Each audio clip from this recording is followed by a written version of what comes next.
नजियाबाद क्षेत्र में एक गांव के लोग इन दिनों दहशत में जीने को मजबूर हैं। गांव के लोगों की दहशत का कारण कोई चोर, लुटेरा या बदमाश नहीं है, बल्कि गांव की गलियों में फैले सन्नाटे और लोगों के दिलों में बसी इस दहशत का कारण एक सांप है।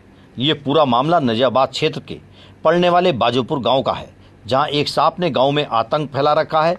ये सांप गांव के लगभग 1.5 दर्जन से ज्यादा लोगों को काट चुका है, जिसमें से एक बच्चे और युवक की मौत हो गई। सांप के कहर के ये निशान जहां पीड़ितों के शरीर पर दिखाई दे रहे हैं, वहीं इनके चेहरे पर झलक रही सांप की दहशत भी साफ तौर पर देखने को मिल रही है।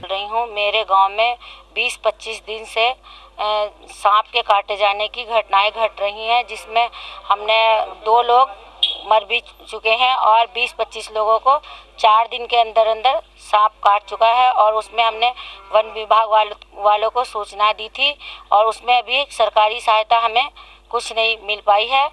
और हम सपेरों को बुला के हमने एक सांप को पकड़वा भी दिया है, मगर फिर भी ये घटना रुकने का नाम नहीं ले पा रही है। गांव में सन्नाटा छाया हुआ है, हर गली में एकदम सन्नाटा पसरा हुआ है और कोई भी कहीं जाने का नाम नहीं ले रहा है। जंगल जाने के लिए भी लोग तैयार नहीं हैं। सबके जानवर भी घर में ऐसे ही भूखे प्यासे पड़े हुए हैं और गांव में हमारे बहुत दहशत का माहौल बना हुआ है और हमें कोई सरकारी मदद मिलने की कोई अभी तक किसी ने आवश्यकता नहीं की है और हम बहुत परेशान हैं। ये सांप अब तक गांव की कई महिलाओं, बच्चों और बड़ों को अपना शिकार बना चुका है। ज्यादातर मामलों में पहले लोगों को पता ही नहीं चला कि उन्हें सांप ने काटा है, लेकिन हालात बिगड़ने पर जब उन्हें उपचार के लिए ले जाया गया तो पता चला कि उन्हें सांप ने काटा है। तब बेटा गोद में था, बेटी साथ थी, तो मैं वहाँ से थोड़ा दूर चल के 2-4 घर छोड़ वहाँ से दूध ला रही थी। तो उनके घर से जब बाहर निकली, थोड़ा सा चली, तो वहाँ पे मेरे को किसी चीज़ ने काटा और वो दिखाई नहीं दिया। फिर उसको मैंने आके यहाँ पे काम भी किया, अपना दूध उबाला, काम भी किया, बच्चे को सुलाया भी है। फिर उसके बावजूद 10-15 मिनट बाद मुझे तबीयत से ख़राब लगने लगी। फिर मैं घूम के भी आई। फिर उसके बावजूद जब मुझे ज़्यादा ही फील सा होने लगा, चक्कर वगैरह सा, तब मैं जो इसके ये मेरे को डॉक्टर पे ले गए। मैंने अपने हस्बैंड को फ़ोन किया, तब आके मुझे डॉक्टर पे ले गए वहाँ पे समीपुर में। तब वहाँ बताया गया कि इनको आपको सांप ने काटा जी। और हमारे यहाँ पे काफ़ी टाइम से ये सिलसिला चल रहा है कि 15-20 दिन हो गए, कम से कम 15-16 आदमी को काट लिया, जिसमें कि 2 की डेथ हो गई। एक बेटा था 14 साल का, हमारे पास में था, हमारी दीदी का, और एक उधर साइड एक वो लड़का था, वो 22-23 साल का था, उनकी शादी अभी हुई थी, जो वो गुजरे हैं। 2 डेथ हो गई, बाकी सब ठीक। जिन लोगों को पता चलने पर वक्त पर उपचार मिल गया, उन लोगों की तो जान बचा ली गई, लेकिन जिन्हें वक्त रहते उपचार नहीं मिल पाया, सांप के जहर ने उन लोगों की जान ले ली। गांव में सांप के कहर का आलम पिछले लगभग 1 महीने से चल रहा है। सांप के कहर के बाद गांव के लोगों के मन में इस कदर डर भरा हुआ है कि गांव की गलियों में सन्नाटा पसरा हुआ है और लोग अपने आसपास साफ सफाई कर बैठने और सतर्क रहने को मजबूर हो गए हैं। लोगों की माने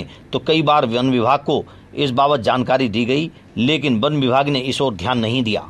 वन विभाग की उदासीनता से लाचार गांव वाले अब इसे एक प्रकोप के रूप में देख रहे हैं और गांव में पूजा अर्चना कराने की तैयारियों में जुट गए हैं। मैं भूतपूर्व प्रधान छोटे सिंह दक्ष ग्राम में सांप का बहुत जोर हो रहा है।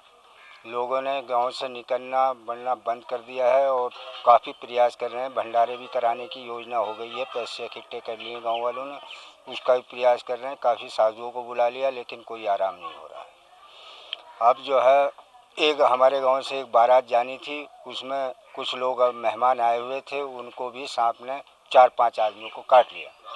उनका भी उपचार के द्वारा सही हो गए वो, और 2 लोगों की मृत्यु हो चुकी है। एक 14 साल का लड़का है और एक 25 साल का लड़का। उसकी 25 साल वाले की शादी हो गई थी, 11 माह हुए हैं उसकी शादी को। और उसकी अम्मा को भी सांप ने डस लिया था। एक सांप सपेरे द्वारा पकड़वा दिया गया है, वो भी उस दिन से और ज़्यादा जोर हो गया सांप का। एक दिन में 12 लोगों को एक दिन काट लिया कल, और आगे भी आज सवेरे भी एक आदमी को काट लिया, लेकिन सांप का पता नहीं लगता। अभी तक कोई सांप पकड़ा नहीं गया, एक के अलावा। गांव में कैसा माहौल है? गांव में दहशत का बहुत माहौल है, बहुत ख़राब दहशत है। गाँव में जंगल जाना बंद कर दिया लोगों ने, घरों में एकांत में बैठे हैं और साफ सफाई करके बैठे हैं।